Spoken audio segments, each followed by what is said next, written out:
நம்ம நாட்டில் சொந்தக்காரங்களாம் இப்போ நிறைய வித்தியாசமாக இருப்பாங்க. ரொம்ப அன்பாக இருப்பாங்க, ரொம்ப பாசமாக இருப்பாங்க. யார் மேலே பாசமாக இருப்பாங்க, எப்போ அக்கறை காட்டுவாங்க, எப்போ அன்மன்மையாக இருக்குன்னு நினைப்பாங்க, அது ஒரு சில நேரம் தான்.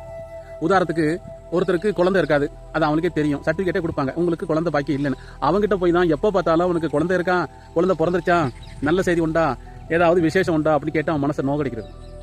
இந்த மாதிரி ஆளுங்களை நீங்கள் ரிஜெக்ட் பண்ணிடுங்க. அப்புறம் பெத்த பிள்ளை கல்யாணம் ஆகலையே அப்படின்னு சொல்லிட்டு பிள்ளைக்கு 30 வயசுக்கு மேலே ஆயிடுச்சேன்னு பெற்றவங்க அவ்வளோ மனவளை சொல்லிருப்பாங்க. அவங்கள பார்க்கும்போது கரெக்டாக கேட்பான், உங்கள் பிள்ளை கல்யாணம் ஆயிடுச்சா, வயசாயிருச்சே, தலைமுடியில் நினைச்சு போச்சு, இன்னுமா கல்யாணம் பண்ணல அப்படின்னு சொல்லுவாங்க. அவங்க சொல்றத பற்றிலாம் நீங்கள் கவலைப்படாதீங்க. ஒரு சிலர் வீடு கட்டணும், வாசல் கட்டணும், நம்ம வீடு இப்படி இருக்கேன்னு ரொம்ப கவலையாக இருப்பான். அவங்ககிட்ட போய் கரெக்டாக கேட்பாங்க, இன்னும் வீடு ஒழுகுது, இன்னுமா வீடு கட்டல, இதையா வீடு ஒரே சாக்கடையாக இருக்குது, இந்த வீட்டில் நான் எப்படியா வருவேன், ஒரு வீடு கட்டி ஏசி போட்டு ஃபேன் போட்டு எல்லாம் சூப்பராக வச்சிருந்தா நான் வருவேன் அப்படிம்பாங்க. ஆனால் காசு கொடுத்து உதவே மாட்டானுங்க. நீங்கள் காசு கேட்டாலும் இல்லைன்னு முகத்தால் அடிச்ச மாதிரி சொல்லிடுவாங்க. அவங்க சொல்கிறத பற்றி நீங்கள் கவலைப்பட வேண்டாம்.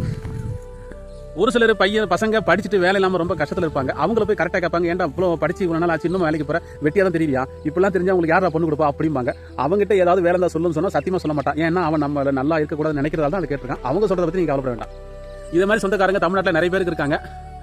அவங்க எல்லாத்துக்கும் நான் சொல்கிறதா, இவங்கெல்லாம் யாரு, இவங்க தான் காலகாலமாக சொல்கிற அந்த 4 பேர்.